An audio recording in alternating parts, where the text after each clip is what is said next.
Hi, I'm Coach Lele. Welcome to the Pink Couch. Today's episode, are you in business or is it just a hobby? If you could have a conversation,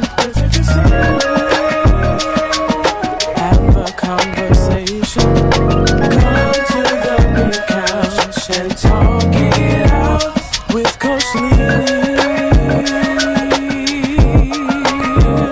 With Coach Lele.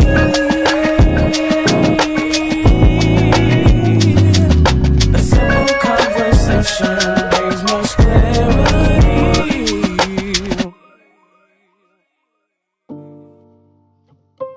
Isn't that an amazing question? I'm sure consumers would love to hear this conversation. We really have to determine this year, are we actually in business or is this just a hobby for us? We're going to break those different terms down because a lot of people think they're in business, but they have hobby mentality. And so we want to break those two words down tonight and kind of bring some clarity. We want you to be successful in business. I want to talk to the entrepreneurs tonight. You are my focal points tonight. All right. So let's define what business is. All right. So according to Webster's dictionary, it's a usually commercial or mercantile activity engaged in as a means of livelihood, a commercial or sometimes an industrial enterprise. It means role. It means function. It means an immediate task or objective, a particular field of endeavor. It means a personal concern. It also means serious activity requiring time and effort and usually the avoidance of distractions. That is a business. All of that. And I could have read more, but let's see what Webster says about hobby. You're not going to believe this. It's actually one sentence. And it says a pursuit outside one's regular occupation engaged in especially for relaxation. That's all it is for hobby. Okay. So with us breaking those two different terms down, why are you so relaxed if you're in business? Why are you not pursuing your clientele every day? Why are you not constantly posting your content? Why are you not inventing opportunities? Why are you just got it on paper and you make a couple of social media posts and you expect your followers to patronize your business? Listen, you really have to determine this year, is this a business or is it a hobby? Because if you're going to be in business, we need product. I cannot tell you how much money I have wasted on pre-orders of books, pre-orders of product. Never got it, never got the product, never got my money back because it wasn't a business. People look at other people do stuff and they get inspired and say, well, I can do it better. They don't see the backdrop of business.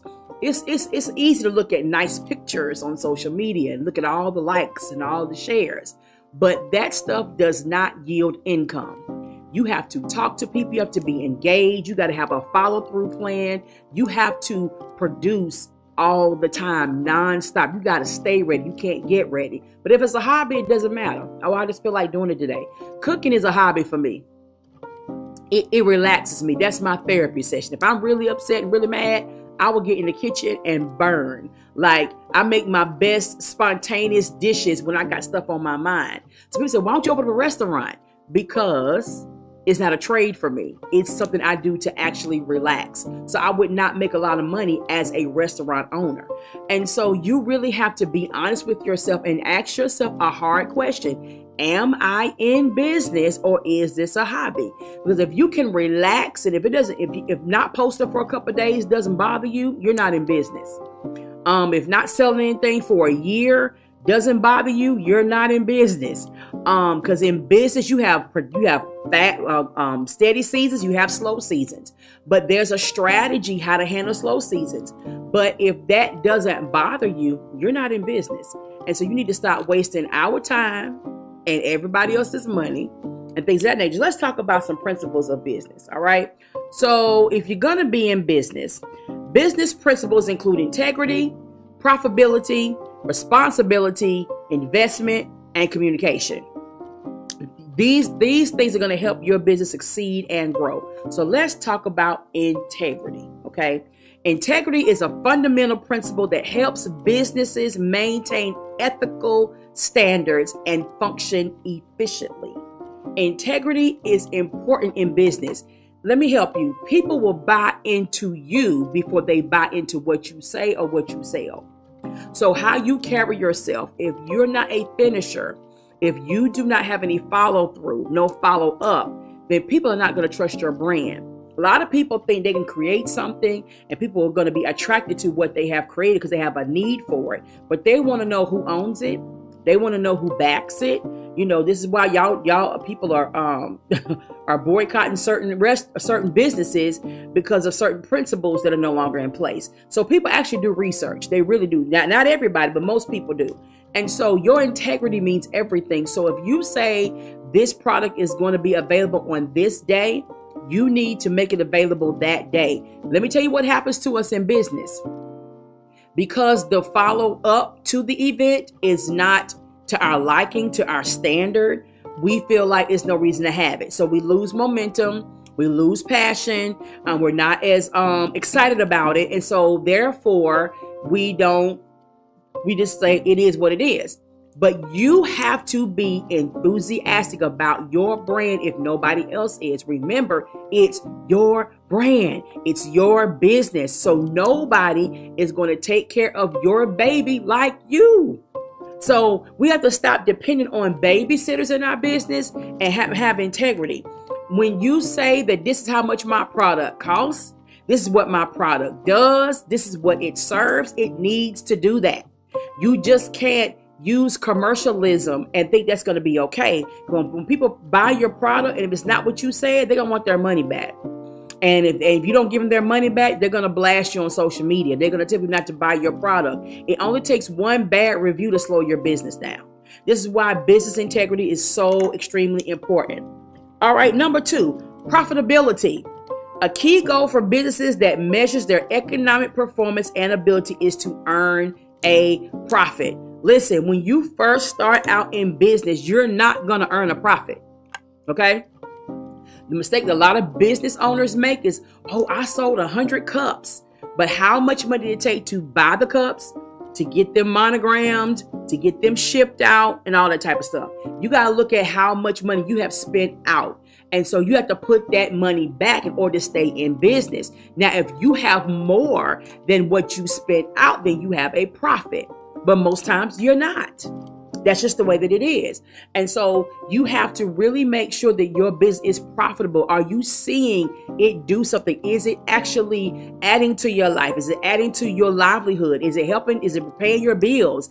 Are you able to recoup any type of cost? But most time in the first 3 to 5 years, you don't see a profit in the business. You got to keep reinvesting. One of the things that I am, as a consumer, that aggravates me is that you want me to invest in your business as a consumer and not an investor. There's a difference. So you want me to pre-order your product because you are not willing to make the initial investment to get it off the ground.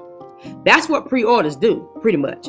We're talking about books, you're talking about music, things like that. What people are doing is they're trying to raise money to pay for their project, to pay for their product. And so what that says to the consumer, if I have to pre-order something and what happens when I don't get my order? Are you going to give us my money back? And most time people don't. So it bothers me as a consumer that people who are in business don't make their own investment in their business. Like, for instance, this podcast is so I have to invest in what I'm doing. I never ask anybody to give me money to do my podcast. I didn't ask somebody to buy me a computer. I didn't ask anybody to pay for my studio time. I'm willing to make the investment in what I'm doing. I have a business called Gracefully Broached. So I buy product to sell in my business. And so I make sure I pick certain things. I don't pick something that everybody else is selling. I pick off stuff. I pick stuff that's authentically different that people don't see all the time. Because that's how I am as a consumer. I don't want to wear what everybody else is wearing. So I pick stuff that's a little bit different, that will appease to different level of customers.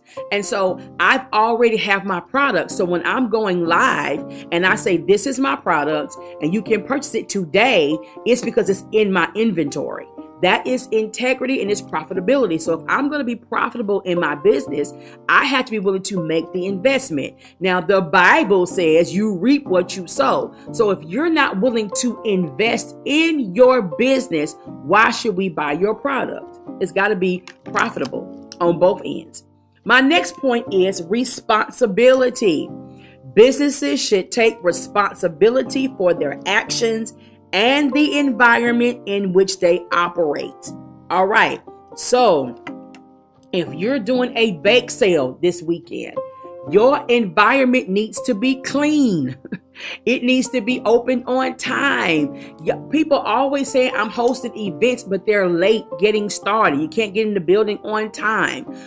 People are bringing in food at the last minute. I can't stir that stuff tear me up. I do events all the time. So I don't like when I walk in the door, I don't like stuff being put in place. I like for it to be in place when I walk in the door, and I'm early when I do that. So if I've given you access to the space in advance, then everything that I'm paying you for should be in place when I get there. So you are responsible for the environment. It should be secure.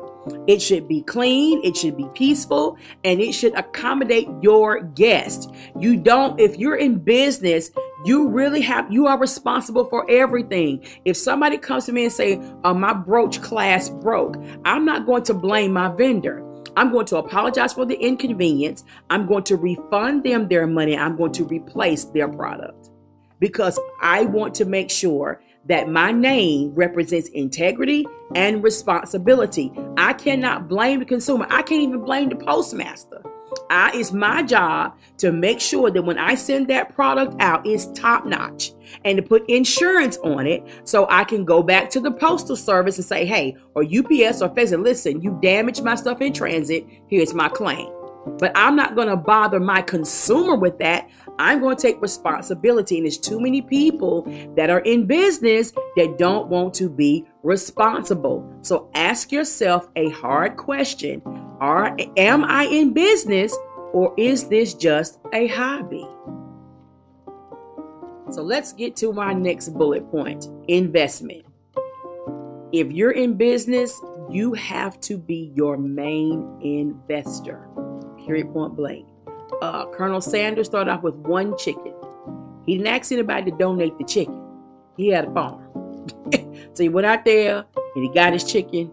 He plucked the feathers. He chopped his head off. He cleaned it. He seasoned it. He fried it. You have to make an investment.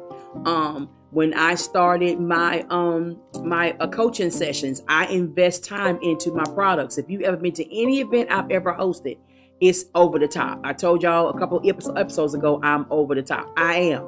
I just can't do peppermints and ink pens and a notepad. That just ain't in me. So if you come, like for those that's coming to the Pink Couch this weekend, listen, you definitely don't want to miss that. But anyway, so it's like you have to make the investment. So I have t-shirts. I'm a graphic design artist as well. So I can actually design my own shirts. I have a t-shirt business called A Squared Apparel. So, I do a lot of stuff, but doing that had to make the investment. I had to find somebody to bling my stuff out. Once I design it, I need to send it off and get somebody to bling it off and send it back to me. I have people when I send them the design and they put it on the machine and they weed it out and they press it on the shirt. Had to get a press, had to buy t-shirts, and I don't do cheap $2 shirts out of Food Family Dollar. No, I have vendors, several vendors that I patronize to get top quality shirts. I'm a Bella Canvas type chick. I don't really like Gildan. I'm Bella Canvas. It's softer, it's more unisex, and it don't choke you as a female when you're wearing a t-shirt. But that's the investment I'm willing to make. So that means I have to pay anywhere from $4 to $15 for a t-shirt, because I have my audience is big, so I don't discriminate. So I have petite and I have plus size. So I make sure I accommodate any and everybody. So the larger sizes, they cost a little bit more money, but I'm willing to make the investment to accommodate my consumer. So I'm not going to squeeze a 4X, a man that's 6'3" and weigh 300 pounds in an extra large. I'm not going to do that. I'm going to make sure he has a 3X or a 4X for his broad shoulders and his muscles. So you have to make the investment. If you want to stay in business, you want to be profitable, you got to make quality investments. I can't tell you, when the Cricut machine came out, everybody wanted to do t-shirts, but they were not top quality. They used cheap vinyl. So you wash the shirt, it's all bubbled up and jumbled up when you first wash it. You have to make sure that you're buying top quality products so that you don't get disgruntled customers that say, well, I done washed the shirt 3 times and it shrank. Get pre-shrunk shirts, but you're going to have to buy a top quality shirt. So investment is businesses who spend money on assets to make a profit from their use. That's the definition for it. Let me read it again. Businesses spend money on assets to make a profit from their use. So if you want to make money, you have to spend money. All right. So in biz, you got to have a unity of direction. You need to have groups within your organization that have a single plan of action to achieve the goals of the company.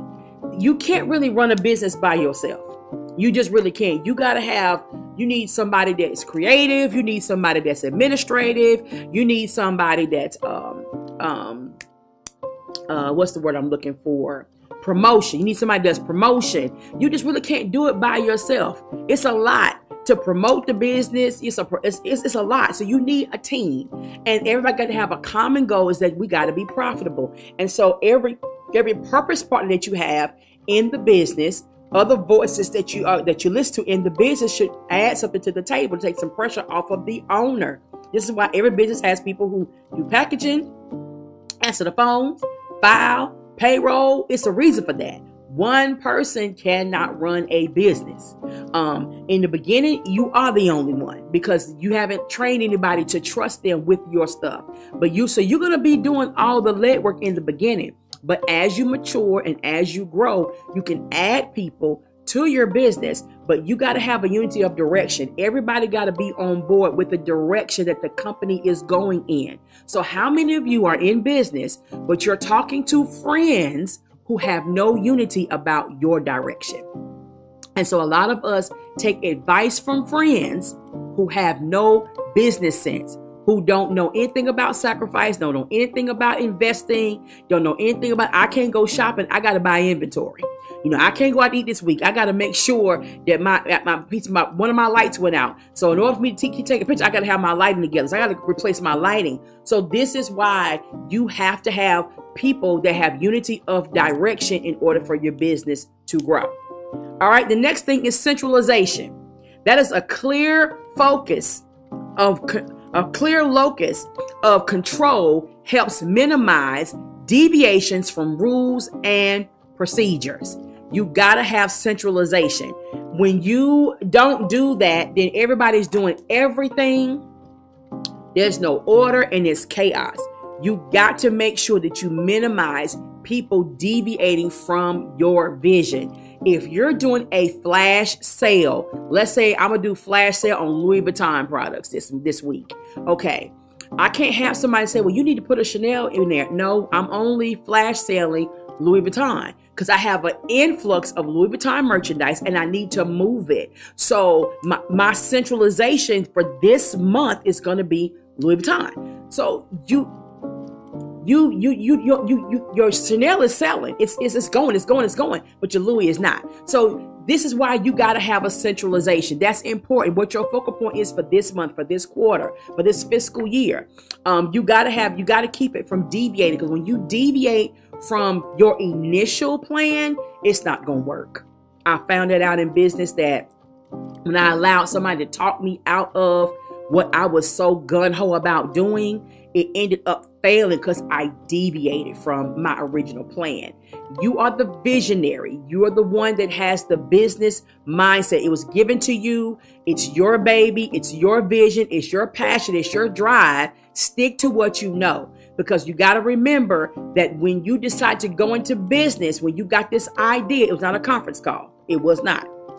It was a download in your mind. It was a download in your heart. And so you got to go after that. That's what's going to keep you going. A lot of people fail in business because they allow somebody to come in and allow them to deviate from their original plan, their original thought pattern, their original whatever. There's nothing wrong with making adjustments. But remember, at some point, too much compromise becomes surrender.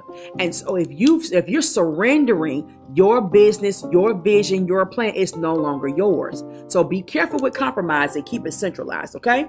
The next bullet point, communication. Effective communication builds trust with your customer base, your employees, your investors, and even your stakeholders. I'm just going to prophesy to some of y'all that I believe y'all going to be on the stock market after a while. So, but you got to have effective communication.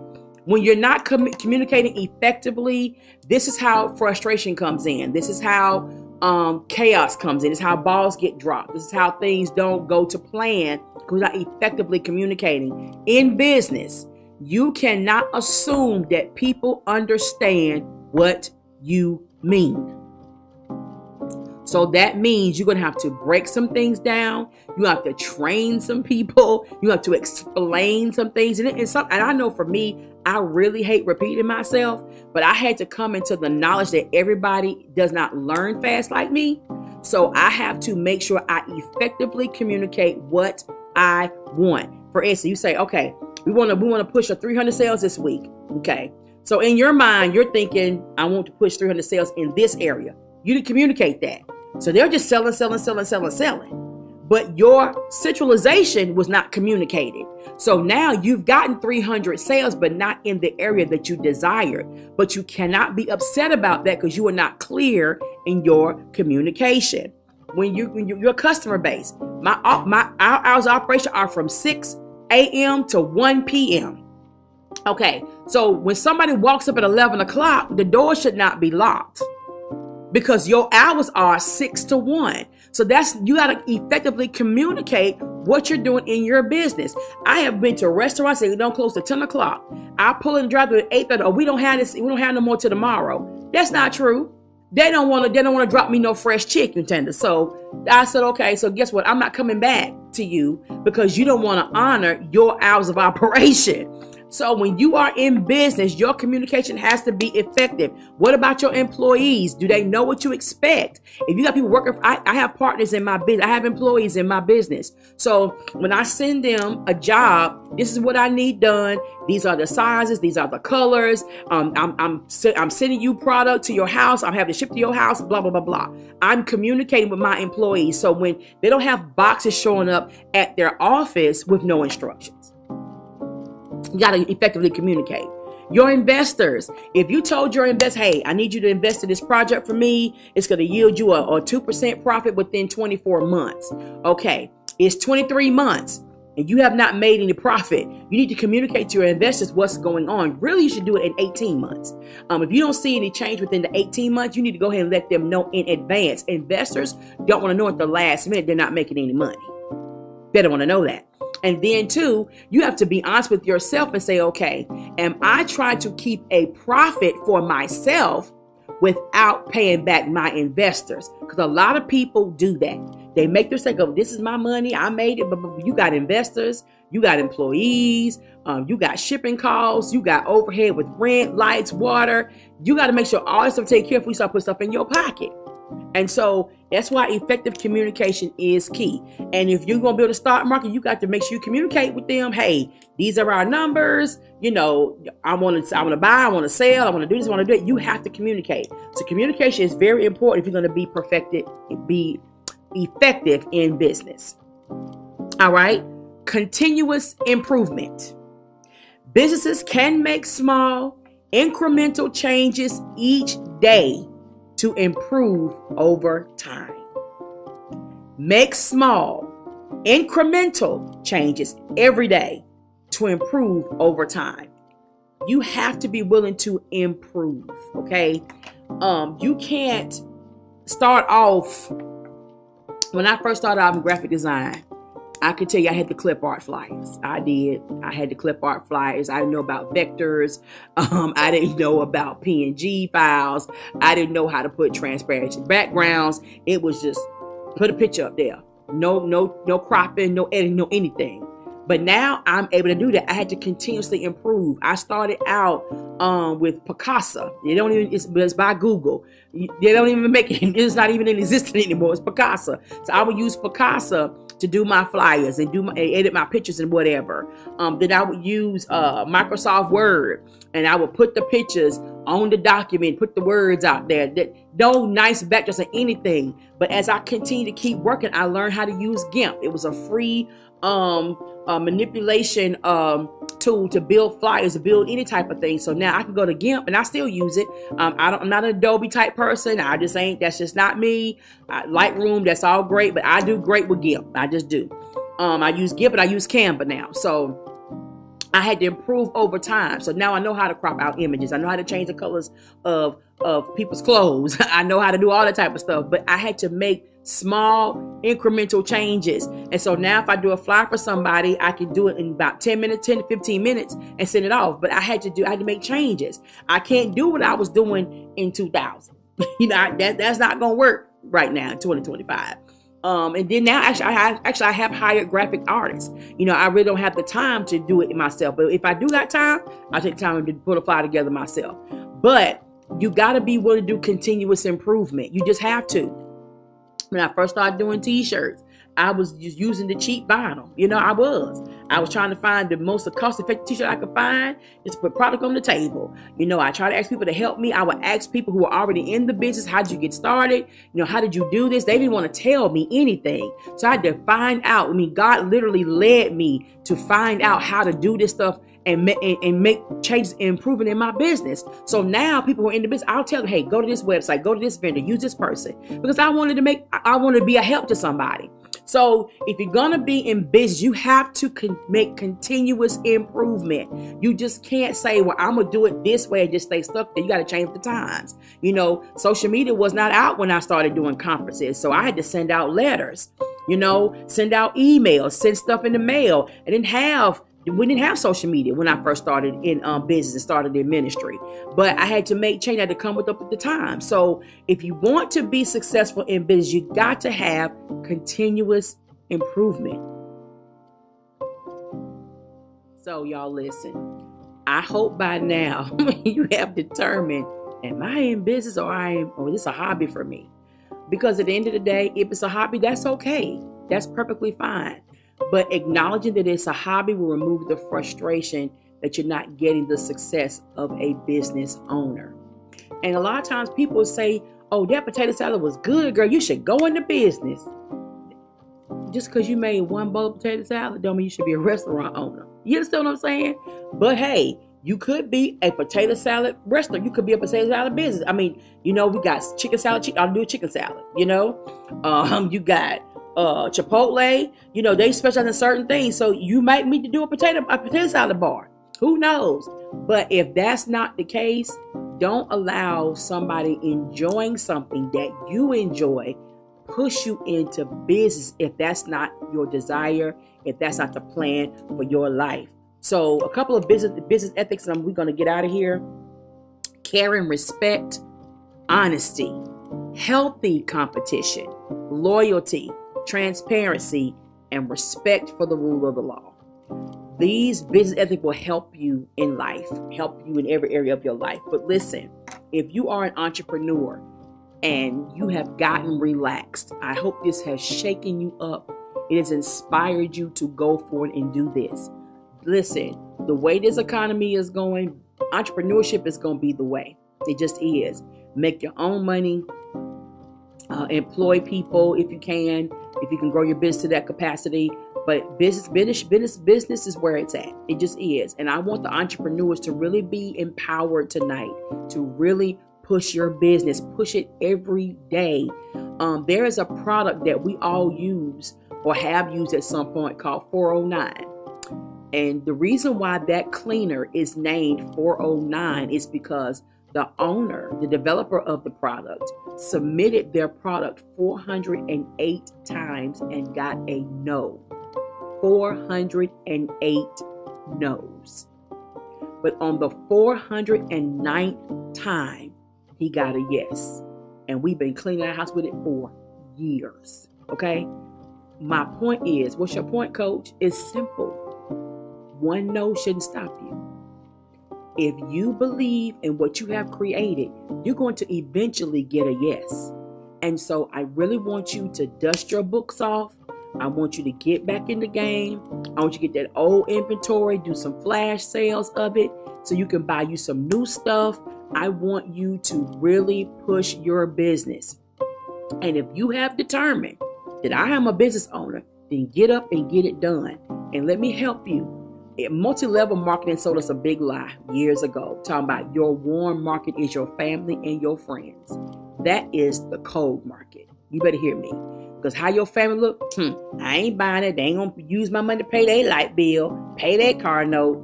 Leave your family and friends alone. There are billions of strangers in this world that'll be willing to support your business. You just have to find them. Somebody's being born right now that's going to need what you're trying to sell. But you got to believe in yourself. Don't let somebody talk you out of your wealth. You know, I try to keep it practical, but I got to throw a scripture in there.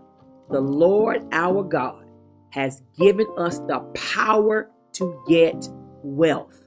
So this business concept, your ideas, your aspirations, pursue them. Pursue them and stay at it no matter what. It takes time to be known. It takes time to get your name out there. It takes time to build your brand.